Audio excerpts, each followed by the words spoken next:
भगवती शिक्षक प्रशिक्षण महाविद्यालय के ऑनलाइन प्लेटफॉर्म पर आपका स्वागत है। मैं विपिन बिहारी शर्मा, सहायक आचार्य, आज आपके लिए लेकर आया हूँ एमएड प्रथम सेमेस्टर के विषय शैक्षिक अनुसंधान की विधियाँ के प्रकरण एकल अध्ययन विधि अर्थात केस स्टडी मेथड, जिसका आज हम अध्ययन करेंगे। एकल अध्ययन का अर्थ और परिभाषा। एकल अंग्रेजी में कहते हैं केस का अर्थ है किसी व्यक्ति विशेष से ही नहीं, बल्कि एकल का अर्थ एक संस्था, राष्ट्र, धर्म, एक व्यक्ति या समूह भी हो सकता है। इस प्रकार की स्थिति को संकेत करती है। एकल का अर्थ किसी भी इकाई से होता है। एकल एक निकट अध्ययन, एकल गहन अध्ययन, संचयी अध्ययन तथा उपचारात्मक अध्ययन, विकासात्मक अध्ययन। एकल अध्ययन अधिकतर पुलिस में घटना की पूछताछ में जांच के लिए किया जाता है। इसका उद्देश्य उन तथ्यों की जानकारी प्राप्त करने में होता है जो अपराधी को दंड दिलाए, परंतु निर्देशन में एकल अध्ययन पूर्णतया इससे भिन्न है। एकल अध्ययन का मुख्य उद्देश्य उन स्थितियों की उन्नति से है। पूर्व सूचनाओं के आधार पर निदान में सहायता मिलती है और उपचार करते हैं। एकल अध्ययन के विभिन्न परिभाषाएं हैं। एकल अध्ययन या ऐतिहासिक विधि कोई नई बात नहीं है, वरन यह सामाजिक रीतियों की परंपराओं का अध्ययन का वर्णन तथा सामान्यीकरण है। उदाहरण के लिए कहानी या उपन्यास या रूपक और कहावत आदि। एकल अध्ययन कुछ व्यक्तियों के तुलनात्मक अध्ययन के गहन अध्ययन पर आधारित है। कभी कभी यह कुछ व्यक्तिगत अध्ययन तक भी सीमित होता है। पीवी यंग के अनुसार किसी व्यक्ति अथवा समूह का गहन अध्ययन ही जीवन का ऐतिहासिक अध्ययन कहलाता है। इस प्रकार एकल अध्ययन प्रकृति से अधिक प्रभाव डालने वाली होती है। इसका अध्ययन क्षेत्र तुलनात्मक रूप से ही सीमित है, परंतु इसमें गहनता अधिक होती है। यहाँ पर अध्ययन की इकाई असीमित होती है। पीवी यंग के अनुसार एकल अध्ययन एक ऐसी प्रक्रिया है जो सामाजिक जीवन की इकाई को विभाजन व खोज करती है, चाहे वह व्यक्तिगत, परिवार, संस्था, सांस्कृतिक समूह हो अथवा सार्वभौमिक समुदाय। गुड व स्कैट्स के अनुसार एकल अध्ययन की एक तुलनात्मक रूप में परिभाषा दी गई है। स्थिति अवलोकन एकल अध्ययन प्रक्रिया की आवश्यक विधि उस प्रकरण की भावनाओं से संबंध रखती है जिसमें व्यक्तिगत जीवन का अध्ययन या समुदाय या किसी समूह आदि को माना गया हो। इकाई का संबंध उन प्रदत्तों से है जो जीवन काल के ऐतिहासिक पक्ष के उस इकाई से संबंधित जो पूर्ण जीवन दर्शन प्रदर्शित हो, चाहे वह व्यक्तिगत इकाई हो अथवा पारिवारिक या सामाजिक समूह। व्यवहार से संबंधित मिश्रित परिस्थितियां अथवा सामूहिक तथ्यों का परीक्षण किया जाता है।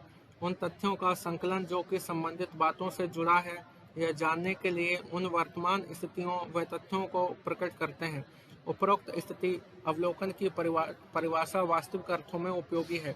चुने हुए कार्यों के शीर्षकों को जानने के लिए जो कि एक संप्रेषण का कार्य करती हैं, उनके उपयोग की अर्थापन अध्ययन के संदर्भ में व्यक्ति, सामाजिक संस्था या सांस्कृतिक समुदाय के लिए करता है। कुछ विद्वानों ने एकल अध्ययन, एकल कार्य, एकल विधि तीनों में अंतर का उल्लेख किया है, परंतु जैसा कि हम देखते हैं, एकल अध्ययन का अर्थ किसी विशिष्ट इकाई के प्रभावशाली अध्ययन से है। इकाई कार्य विशिष्ट रूप से उन विकासात्मक, समायोजनात्मक, उपचारात्मक या सुधारात्मक क्रियाओं को इंगित करता है जो संभावित रूप से असमायोजित होने के कारणों या अनुकूल विकास की दिशा में किए गए अध्ययन से संबंधित है। एकल अध्ययन के उद्देश्य। एकल अध्ययन के प्रमुख 4 उद्देश्य हैं। उपचारात्मक उद्देश्य जो बीमारी से संबंधित वार्ता से संबंधित है।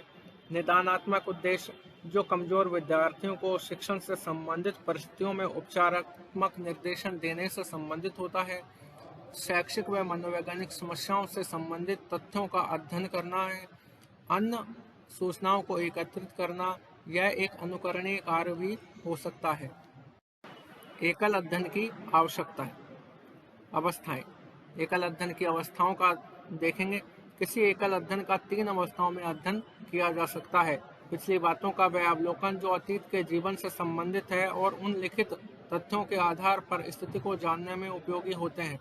एकल के वर्तमान स्तर से संबंधित दूरदर्शिता रखना जो कि स्थिति की जानकारी हेतु सहायक होती है। सुझाव व सुधार इकाई के संबंध में किए जा सकते हैं। समान अवस्थाएं जो भावी प्रकृति व सुधार के लिए परीक्षण के रूप में लाई जाती है तथा इकाई उपचार के लिए प्रस्तुत की जाती है। एकल अध्ययन के प्रकार। एकल अध्ययन 6 प्रकार से किया जाता है। सामाजिक या सामूहिक एकल अध्ययन, कारण का तुलनात्मक अध्ययन, क्रियात्मक विश्लेषण, विषय वस्तु का विश्लेषण, अनुगामी कार्यक्रम, अध्ययनों की प्रवृत्ति। सामाजिक या सामूहिक एकल अध्ययन। सामाजिक अध्ययन किसी समाज या समुदाय का सावधानी पूर्वक किया गया विश्लेषणात्मक वर्णन है जो किसी विशिष्ट भौगोलिक स्थिति में एक साथ रह रहे हैं। कुछ सामाजिक तत्वों का अध्ययन सामुदायिक अध्ययन में किया जाता है, जैसे स्थिति, आकार, आर्थिक क्रियाओं की गतिविधियां, सामयिकता, जलवायु और अन्य प्राकृतिक स्रोत, ऐतिहासिक प्रजाति, सदस्यों का रहन सहन, सामाजिक स्वरूप, जीवन का उद्देश्य व मूल्य, समाज में निहित उन सामाजिक संस्थाओं का मूल्यांकन जो व्यक्ति की आवश्यकताओं की पूर्ति करते हैं। इस प्रकार के अध्ययन वे इकाई अध्ययन होते हैं जिनमें समुदाय एक स्थिति को प्रदर्शित करता है। कारण का तुलनात्मक अध्ययन। दूसरे प्रकार का अध्ययन कारण प्रभाव संबंध के विश्लेषण द्वारा समस्याओं के हल खोजने का कार्य करता है। वह कौन से कारण हैं जो व्यक्ति की घटनाओं को व्यवहार रूप में संबंधित प्रतीत होते हैं।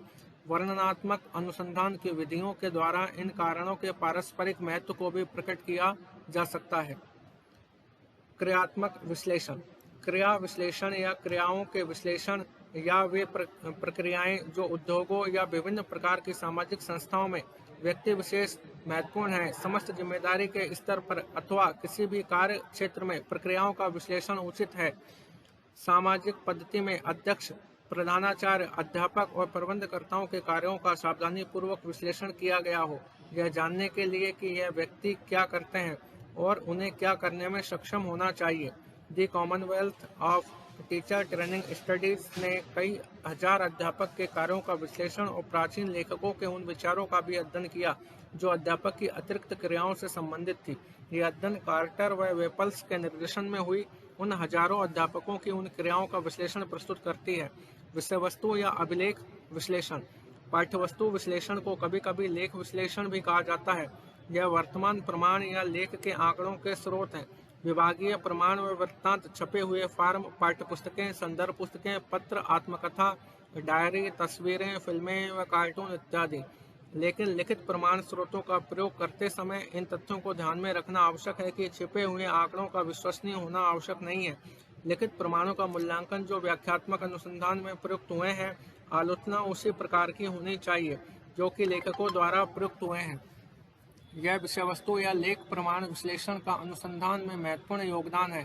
किसी अध्ययन के क्षेत्र में महत्वपूर्ण ज्ञान का योगदान अथवा सामाजिक व शैक्षिक परिस्थितियों में सुधार व मूल्यांकन के संदर्भ में सूचनाएं प्राप्त करने में सहायक होती है। अनुगामी कार्यक्रम। अनुगामी अध्ययन उन व्यक्तियों के विषय में अध्ययन करती है जो विद्यालय में है अथवा अपना अध्ययन पूर्ण करने के बाद विद्यालय छोड़ चुके हैं। उनके पाठ्यक्रमों की सफलता के विषय में जानने का प्रयास करती हैं कि उन पाठ्यक्रमों का उन पर क्या प्रभाव है, उनके स्तर। इस प्रकार के अध्ययन से किसी संस्था की क्षमता का अनुमान उसके वास्तविक परिणामों के प्रचार में किया जा सकता है। अध्ययनों की प्रवृत्ति।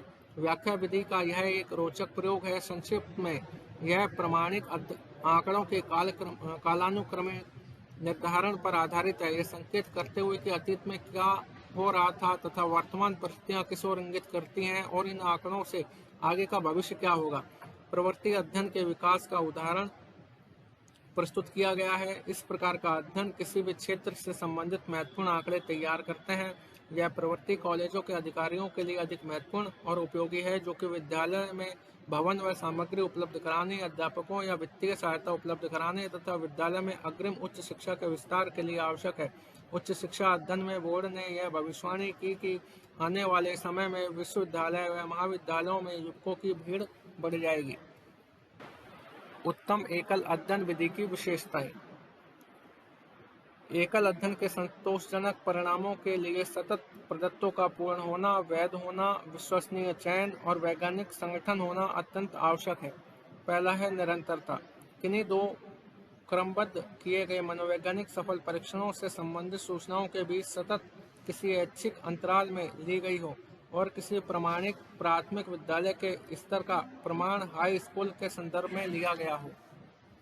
प्रदत्तों की पूर्णता आंकड़ों के प्रभावी विस्तार उसके आधार में सम्मिलित है। लक्षणों से परीक्षण, परिणाम, मनोभौतिकी, स्वस्थ शैक्षिक मानसिकता और इतिहास, स्वास्थ्य, विद्यालय, परिवार पर प्रदत्तों की वैधता।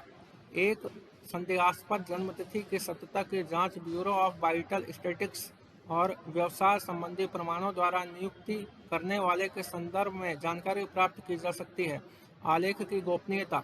शैक्षिक कार्यकर्ताओं के गोपनीय व्यावसायिक प्रमाणों के बारे में शैक्षिक कार्यकर्ता औषधियों से सीख सकते हैं।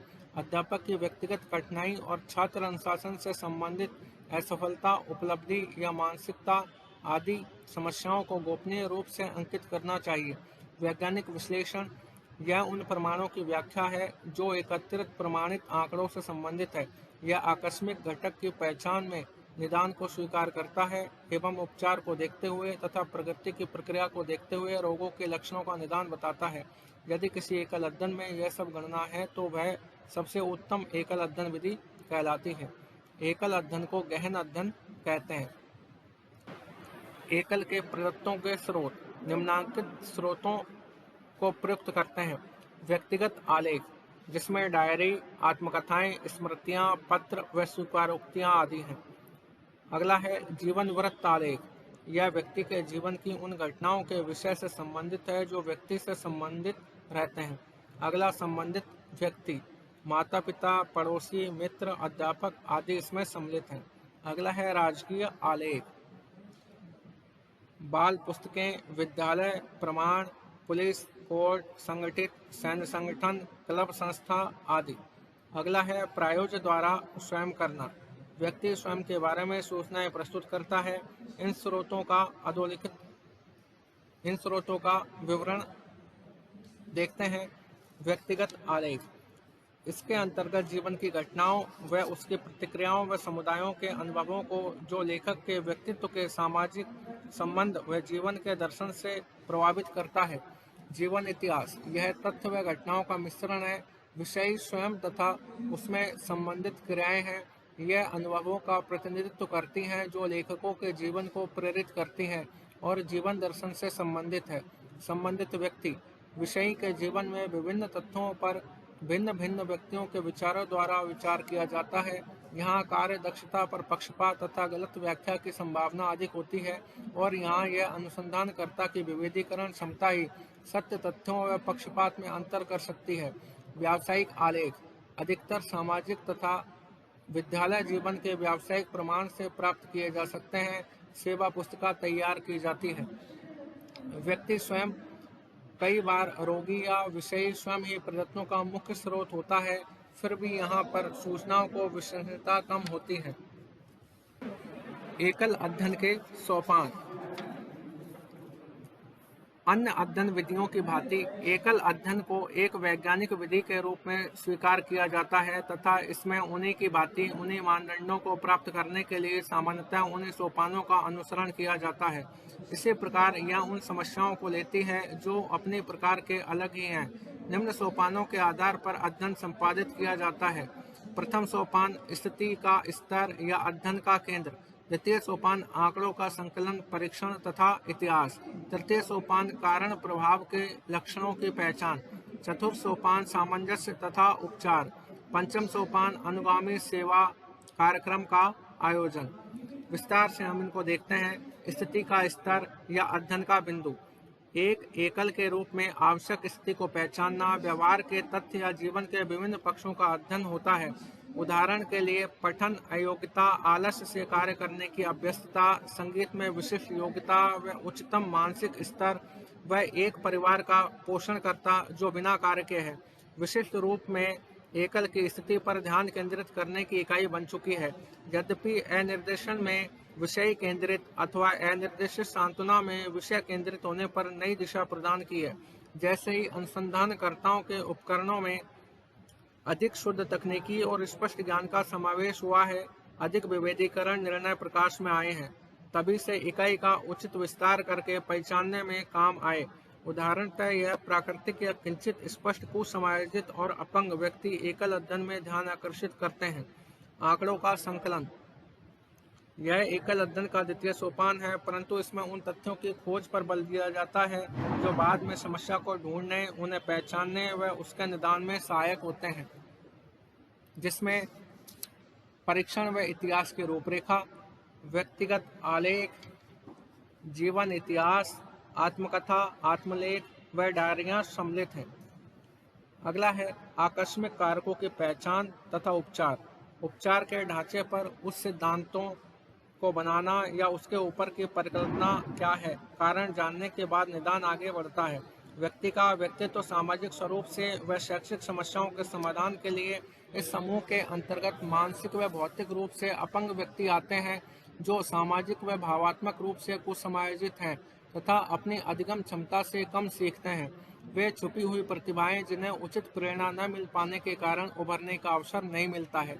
इस दृष्टि से निदान व उपचार एक दूसरे से जुड़े हुए हैं। उपचार व निदान की प्रक्रिया न केवल साथ साथ चलती है, बल्कि वांछित रूप से व्यवस्थित व तार्किक क्रम से समायोजन आगे बढ़ता है। समायोजन तथा उपचार। कारण एवं प्रभाव संबंध के साथ विवरणात्मक अध्ययन, प्रयोगात्मक तथा ऐतिहासिक अनुसंधान का एक संक्षिप्त कथन बनाना चाहिए, जो कारण प्रभाव के अध्ययन के पहचान व निदान के अनुसार कारण एवं प्रभाव तथ्यों के संबंधों के अर्थापन के साथ दूसरे अध्ययन जैसे कि विवरणात्मक अध्ययन, प्रयोगात्मक, ऐतिहासिक अध्ययन आदि से संबंधित है। इनसे संबंधित एक संक्षिप्त कथन बनाना चाहिए। अगला अनुगामी कार्यक्रम तथा सेवाएं। एकल अध्ययन के कार्य चक्र पूर्ण करने के लिए यह आवश्यक है कि उपचार के निदान की वैधता की परख करना आवश्यक है। उपचार के पश्चात शल्य चिकित्सा के बाद चिकित्सक बीमारी में हो रहे स्वास्थ्य लाभ को देखता है। सुधारात्मक प्रगति के असफल होने में नया निदान व उपचार की आवश्यकता होती है। परिवर्तन संबंधी अवलोकन को जानने के लिए केवल सावधानीपूर्वक किया गया विश्लेषण ही आवश्यक है। एक बीमार अपने शारीरिक गठन से अधिक ठीक होता है, इसके अतिरिक्त दी गई दवाइयों के परिणाम से भी ठीक होता है। विद्यालय में अध्ययन समाप्त करने वाले सामान्य बालकों और विशेष रूप से उनका जो विद्यालय छोड़ चुके हैं, विद्यालय के शैक्षिक कार्यक्रमों के प्रभाव का मूल्यांकन व नागरिकता के संदर्भ में व्यावसायिक समायोजन तथा कुछ इस प्रकार की खोजों में सर्वेक्षण तकनीकी प्रयोग एकल अध्ययन के स्थान पर हुआ है। इस प्रकार आज हमने देखा एकल अध्ययन अर्थात केस स्टडी में केस स्टडी क्या है, यह क्यों की जाती है, इसके कौन कौन से भाग हैं। धन्यवाद।